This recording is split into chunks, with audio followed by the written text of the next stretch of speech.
So that's really what me and my friend did while we were in Napa. We were drunk majority of the time. I'm not even gonna hold you. Like, we were eating or drinking. Like, that was the level of what we were doing.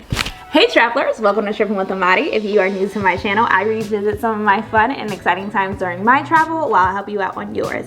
In today's video, we are going to be talking about battles of the American wine country.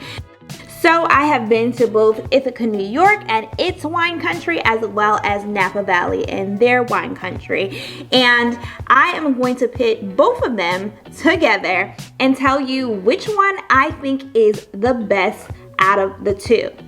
Obviously, there has to be some form of organization within this. So there are categories that I'm going to be basing this off of. So the categories are quality of wine, obviously, quality of restaurants that get paired with these wines, lodging, scenery, and other activities to do outside of drinking wine.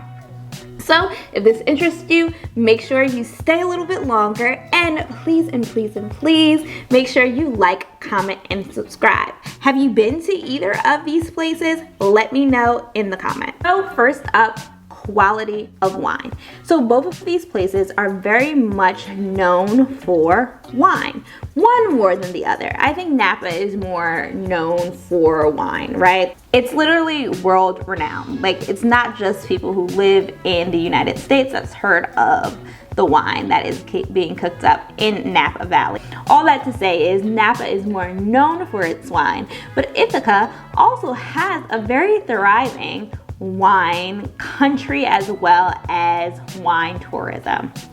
So to describe the different types, Ithaca, because of its colder climate, it has more sweeter and softer wine, if that makes sense. For all my wine heads, drop down below and, like, you know, tell me about your experience with Ithaca wine. But it's not as robust and like bang in your face as a Napa wine would be. A lot of popular wines that you can find within Napa are their cabs as well as their Chardonnays. And the taste is there. It's the buttery taste of their Chardonnays and the robust taste of their cabs. And I honestly would say that I liked both of their wines. I went to Napa before I did Ithaca, so I was more of a novice when I went to Napa. So trying very strong wines were very like a punch in my face, and I definitely had more of an immature palate. That's literally what somebody said. If you're interested in all my Napa Valley reviews, I'll put it up right there. But some guy said I had an immature palate, but what have you. But it is definitely more refined, I would think, and if that's your vibe, great. But Ithaca wines were, I definitely liked them more, if I'm being honest, because it was softer, it was subtle, it was enjoyable for every occasion, in my personal opinion. But I can acknowledge that the wines that I had in Napa were very top tier. So I'm actually gonna give it a tie in terms of the quality of wine. They're honestly great qualities both places, but they're just different. So it's gonna be based off of the type of palate that you have and the type of interest that you have with wine. The quality of the restaurants. So Napa, once again, because it's world renowned, it's gonna give you world renowned restaurants. I remember one of the restaurants we went to close to Napa Valley in Sonoma, which is not that far. Lady Gaga, that was one of her like favorite restaurants to go to. Because Napa Valley has other counties that do the same thing, you're gonna get more options in terms of food and in terms of restaurants and quality. Now, when we're talking about Ithaca is a college town, right? Like, that's where Cornell is located. So you're going to get more quick and fast and easier eats compared to Napa. So most of the restaurants we did go to were more mom and pop, or kind of like fusion of different cuisines. The first place me and my friend went to was like a Mexican, Asian, American fusion. Like the food was slapping, don't get me wrong. For me, you can never go wrong with calamari, but it definitely was like, what are we trying to do here? You know, like what is the vibe? And we went to a really great Japanese restaurant. But when we're talking about quality of restaurants and we're talking about the vibe and kind of like the vibe you kind of expect, like an upper echelon, when we're engaging with wine and pairing wines together and like that culture, I'm gonna have to give it to Napa. Napa is giving you luxury. Napa is giving you wine pairings. Napa is giving you celebrity outings. Napa is giving you options in terms of upscale. And also Napa is giving you great options in terms of Mexican food too, and I'm definitely biased. I love Mexican food, so I'm gonna give it to Napa. So let's talk about lodging. So I like a bang for my buck when I am trying to find lodging. I definitely like the aesthetics, okay? So when we're talking about Napa is giving exactly what you're thinking about those wine country, big Airbnbs or lodges. You're gonna have more options in terms of lodging because Napa is seated in neighboring wine countries like a Sonoma. You're gonna have a lot of options of different types of price points in terms of trying to find lodging for like your run-of-the-mill regular hotels into, like I said, those big grander Airbnbs or privatized lodges and cabins and things of that nature. So when we talk about Ithaca, honestly, they do have like those grand lodges and very outdoorsy, and then there's like the budget hotels. There wasn't, from what I find, right? Like you can tell me that I'm wrong, but there wasn't a lot of in between. And I would like to say that I'm more of an in-betweener. Like I want something cute. Maybe we could spend a hint of money on it, but I don't like to break my bank. And it was really hard to find the non-break your bankable stuff in Ithaca. So we kind of ended up, I think we stayed at like a Holiday Inn, and no shades of Holiday Inn, you know what I mean? Like I'm doing a Holiday Inn when I go to Chicago because it was a good location. But it was definitely like a budget hotel that we stayed in Ithaca because we didn't find a lot of options.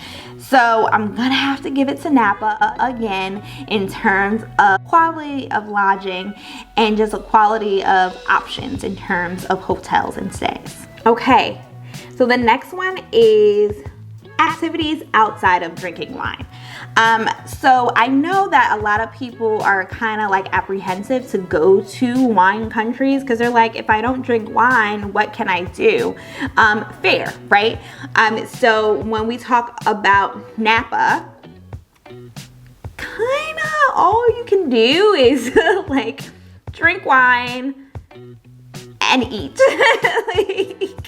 like we tried very, very hard to like find different kind of things to do, and I think like I struggled with that, and I pride myself on finding a lot of activities to do, but it was hard to find activities that did not surround wine. Even like we did find like a grape stomping class or like excursion, but once again that is connected to wine, right? So that's really what me and my friend did while we were in Napa. We were drunk majority of the time. I'm not even gonna hold you. Like we were eating or drinking. Like that was the level of what we were doing. When we're talking about Ithaca, and also it might be based off the time that my friend and I went, but we are, you know, spooky girls. We love a Halloween season. Like my best friend is like a pumpkin themed girly. So as soon as we got there, we went apple picking. So we did a tour of Cornell because I was just like, I don't know, for me, because I love history, I like to see one of the United States' oldest buildings, right? Cornell is one of the oldest universities within the United States, so I wanted to see that. We did a spa, so we did other activities outside of just drinking and eating. So I'm going to have to give, in terms of outside activities, to Ithaca. So lastly is scenery. So I am a type of person who loves to take pictures, and not just of myself. Actually, I feel like I need to work on that piece, taking more pictures of myself. But I like looking at beautiful nature, and I feel like part of what a wine country should give to you is that nature experience. So when we talk about Napa, it was really, really cool to do the wine train and see like along the routes of like different wineries and get that nature. But I will say, like, I didn't get a lot of opportunity, and I didn't see, rather, a lot of opportunities specifically in Napa. Like, I did do the redwoods, like in between Napa and San Francisco, which was amazing, amazing experience. Like, the redwoods is just an amazing place. But it was kind of like, if it's the winery that was like kind of the extent of what kind of accessible nature you had. And once again, I was only there for 3 days, but that was my experience. There wasn't a lot of nature going on. Like, there wasn't a lot of nature that was accessible to see.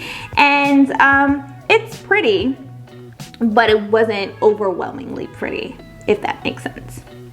Now, when we talk about Ithaca, I think it's also fair to say, once again, I went to Ithaca in the fall. And Ithaca in the fall, gorgeous. Like, gorgeous. Like, I tell you not, picture perfect. Like, because of the leaves changing colors, you got the reds and the oranges and the greens and the browns, and the sky was so clear. Ithaca is a beautiful place. So I'm going to have to give that win to Ithaca. So if you've been keeping count, we have 2 for Ithaca, 2 for Napa, and then a tie in the middle. So it's giving a tie, but I want to see what you put down in the comments. What do you think should be the ultimate winner in terms of U.S. wine countries? Should it be Ithaca, New York, or should it be Napa Valley, California?